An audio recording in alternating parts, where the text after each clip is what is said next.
Hey, it's perfect timing. I don't know. Do you have your fantasy football starts and sits? I can give you no. Perfect. Basically, listen, I'm gonna gloat because I told you guys, about Worthington last week, and he goes off for about 18 points in most fantasy leagues. So, and guess who didn't play him? Yeah, I guess who didn't play him. More trade. This week, honestly, this week it's basically like, who do you trust? You sent that message about Caleb Williams.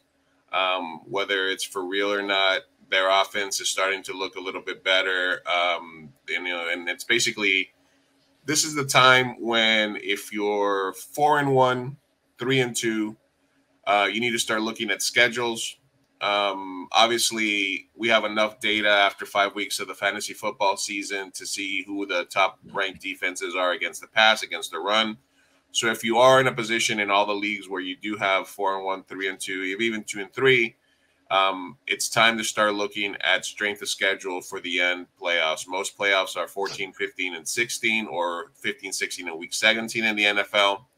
So my advice for this week is to evaluate your roster. And then if you're 1-4, 2-3, and or you're not doing as good as you think you should be, then fuck the end of the season. What you need is to focus on players that have a good, easy middle of the schedule. So try to trade for or package players that you have to get players that have a next couple of weeks where they're not getting crushed by, a passing offense that's going up against Denver or the Jets or things like that.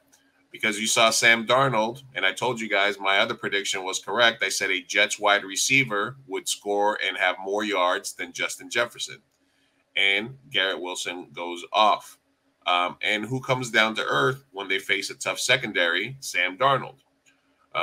Justin Fields faces a tougher defense, comes back down to earth a little bit. And all of a sudden you got Russell Wilson looming behind him saying, let's ride Pittsburgh, So right now, take a look at the schedules of the things you have. If you have, if you're struggling, package some of your players. Start taking a look. Now's the time when you need to solidify your handcuffs. Take a look at all the backup players out there. Jordan Mason might be a league winner this year if CMC goes to Germany to get the Kobe treatment, gets those plasma injections over there. Maybe he does, maybe he doesn't come back. So, Tank Bigsby, Scott's boy from Tampa, the backup running backs that are getting Roshan. Those are the players that you need to have a bunch of those on your teams. Rico Dallas, who was a backup, who's now very clearly a starter. So my advice for fantasy football this week is to start Caleb Williams, start Tank Bigsby, take players like Patrick Mahomes, Sam Darnold, and Justin Fields that have been hot and try to trade them for, well, Patrick Mahomes haven't been hot, but take your big names and take your sell high candidates and sell high and look for players that, if you're losing, if you're 2-3 or 1-4, look for players that have a cake schedule over the next couple of weeks. And if you're winning, solidify your backups. Start taking a look at matchups weeks 10 to 15 and make sure that you have a team that's going to be able to carry you into the fantasy playoffs so you can win a goddamn Shiva Bowl. And my advice here, something I learned this week, is it's okay to harass the person that you're trying to make a trade with, because you might just be a few hours away from that player having a mysterious back injury all of a sudden that's going to put them on IR for 4 weeks that you're trying to trade out and could get a good haul for. But now it's done because the other person saw that they were hurt before you even knew it. Michael Pittman Jr., motherfucker. Listen, I had a situation several years back ago in my league where somebody kept offering me a trade. I think it was for LaDainian Tomlinson or for somebody. And so you can tell it was a while ago. And he had an offer on the table. And another fantasy piece of advice, cancel all your trades before game day. and that's it. I have a policy that I only trade from Tuesday to Thursday.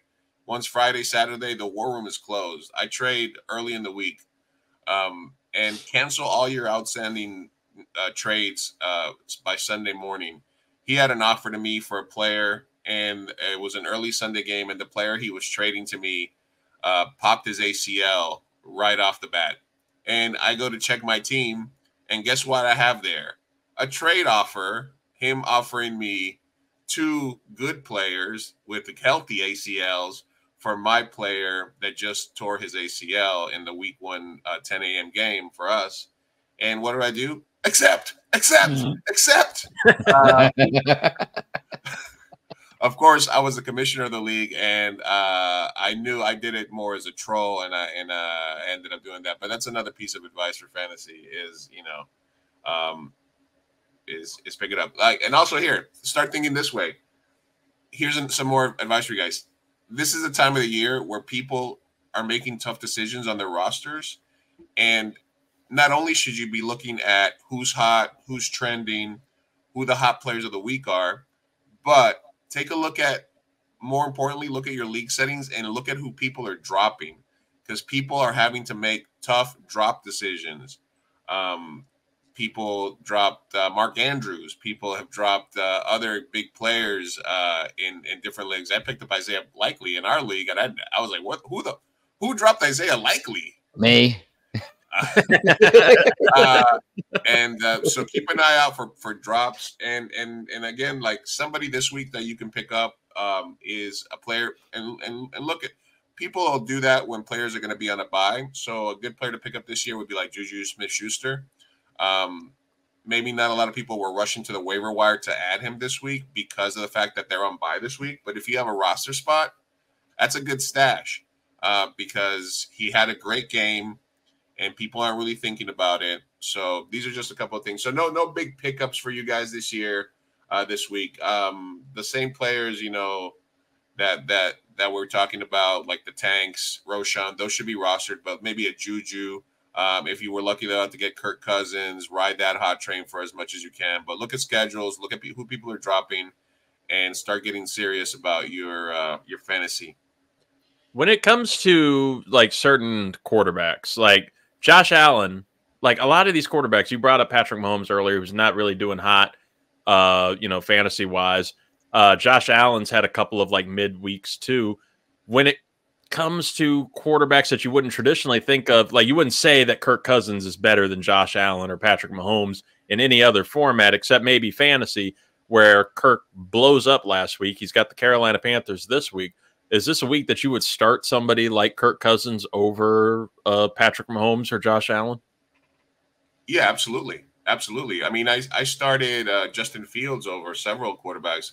Patrick Mahomes famously would be the number 1 player taken in any NFL redraft for real life, but probably is and hasn't had like a top 10 quarterback finish in like 2 or 3 seasons.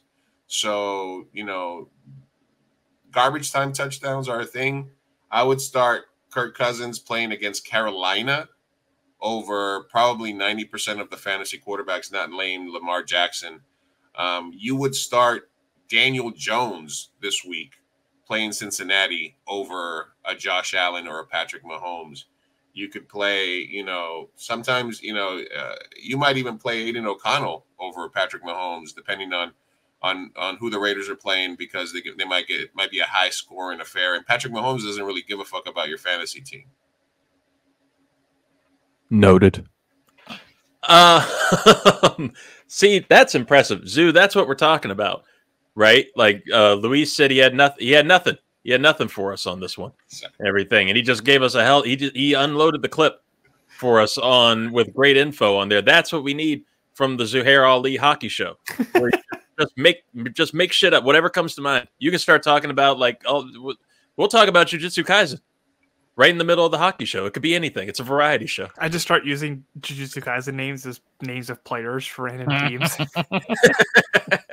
That's what we want. Oh yeah, Itadori from those New York Rangers, just a great forward. Hey, can I very quickly tell the Philly fans? we had you with the sound earlier. We went with John McCann himself. We were repping that win for you. We were talking about those scrappy little underdogs, the Mets. Listen, man, it's not every year that your favorite like who's the top dog? Like if you guys had to pick like Capitals or Wizards or Commanders, who's the top dog for you guys out of the top 3 teams? Commanders. Commanders number 1 for you guys. Ovechkin. Yeah. For me, like between the Jets, the Mets, and the Knicks, the Mets are number 1 for me. Stop. So for me, the fact that the Mets fire their manager, they start 0-5. They're 11 games under 500 in May. They had Hawk Tua girl throw out the first pitch at some point. And then Grimace takes the fucking. Hey, can you let me talk? I will not stand for the Grimace slander. And then we got the purple happening tonight. I love it. So Grimace throws out the fifth pitch. They have the best record in baseball since June. They win a must-game win in 161. They beat the Brewers down. They come back so much. And then so coolly, Francisco fucking Lindor hits a grand slam home run yesterday to beat the fucking Phillies who won the NL East. I honestly teared up a little bit as a Mets fan yesterday after that home run. So let's fucking go Mets, and they're coming to the West Coast. So just give you guys a heads up. If they play the Padres, I am going to be rocking Mets gear all around San Diego, and I am going to try to go to Petco to watch the games if they play San Diego. So there's a more than 0% chance that I will get stabbed at some point. If I go to the stadium, it's at 32% right now. The money line is at like plus 185 of me getting stabbed. And if it bang that shit. Just generally around town walking around with my Mets gear. There's a more than 0% chance of something happening, but let's fucking go Mets. As you're gonna hear, I was screaming yesterday a little bit. So now I'm rooting for them to. I'm rooting for that matchup now, not for you to get stabbed, but just to send you as our network correspondent. Oh yeah, I'll be there with bells on. He already has enough to worry about with manholes everywhere. Now he's worried about knives behind his back. Trust me, I'm watching my step. I got manhole PTSD. They see you in that Mets gear. They're going to be loosening those manholes all over the city. Like every time you're walking by, they'll just be under. They'll screw up. Not if my lawyer has anything to say about it. All I know is that if Stefanski has ended up being the scapegoat, I mean, 2-time AP, coach of the year, he's not going to be out of a job for very long. No, if he is let go. Hey, I know an opening. Hey, well, speaking of that, Luis, you're good and you're bad. Listen, I'm doing my Ben Johnson homework here, offensive coordinator for the Detroit Lions. Welcome. Yeah, to we did plenty of that Jets. last year, just for him to cancel his interview while the GM was on a plane to Detroit. Fuck Ben Johnson. Listen, what's the low key most scariest place for Devontae Adams to show up? The Houston Texans. The Browns. An actual Taco Bell. Oh. Houston Texans. Why not? They got the pieces. Go get them. Give my boy CJ another weapon. Yeah. So my bad is the NFL. We had Joe Mixon talking shit about the NFL, and you kind of touched on it as well, Reid, in terms of like them being a bold-faced liar, hypocrite, whatever you want to say about player safety, then adding a game to the schedule and making players play on short rest all year long on Thursdays. And they say we're going to do we're doing hip tackles this year, and then somebody gets hip tackled, they get a $16,000 fine. Joe has to be out for 3 weeks. So NFL doing a shitty job.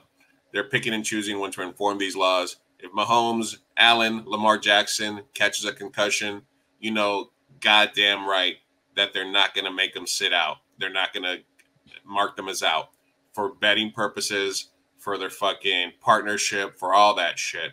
And the Buffalo Bills specifically. Oh, you're talking about a team that was considering continuing to play when one of their players was possibly dead? on the sideline as being cold-blooded and wanting their star quarterback to come back in. No, the NFL and the Buffalo Bills are fucking up. The good part is our long national nightmare is over. Robert Saleh has been let go, and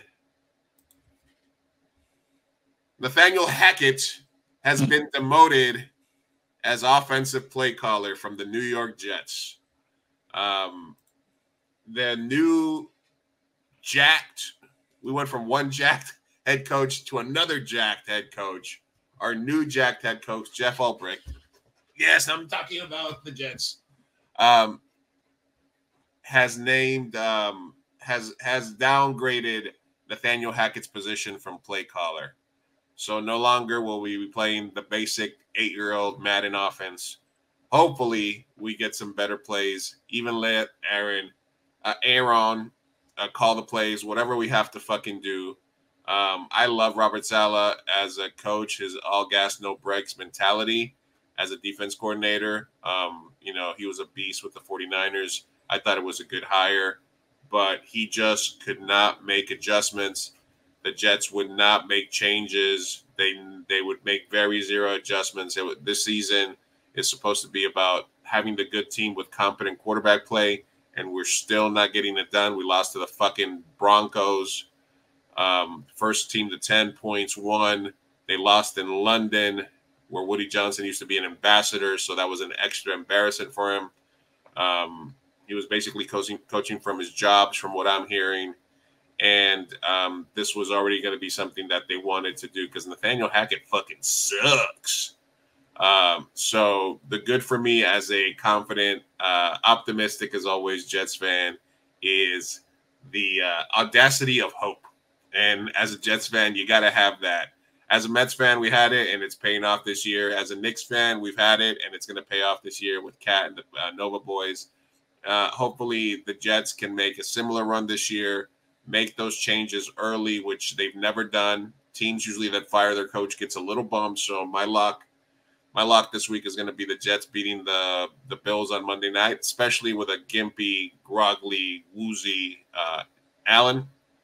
But as a Jets fan, when I heard the news the other day, I was a little surprised, but I would have liked to have that had happened in the offseason. That way we could have gotten Brable maybe as coach, and I think this would be a completely different year. There's just a difference between being a top coordinator and being able to transition to that job. And Robert Saleh, for whatever reason, just was not doing it. So Jets, as always. Jeff, the king is dead. Long live the new king, Jeff Ulbrich, interim coach. And let's hope that we have a good season and they don't make a mistake and sign him to be the coach long term. All right, set us up. This clip, it's almost like having an actor presenting. So basically, as you guys know, I was in a pretty big accident 2 weeks ago, and this is the neighbor's video of what happened. So I like to call it my magic trick, because now you see me, now you don't. So if you share it, I will put it up on screen and walk you guys through it. Here we go. All right. So you can see me walking my dog there. This is right directly next to my tattoo shop, and this is the neighbor. So as I hit play, you'll see that the neighbor zoomed in, and this is me walking my dog, walking him, because I had a sick dog at the shop that day, and it's just me casually going for a walk. And now you see me, and now you don't. Oh, shit. Oh, my God. I was embracing myself because I didn't want to laugh, but it's just the setup of the now you see me, now you don't. Like, you literally disappeared out of frame. Well, see, and the crazy thing is too, I can mentally hear, you're just trying to you're just having a nice little stroll at night, talking to the dog, just having a little conversation with just the two of you. And the next thing you know, you're down a hole.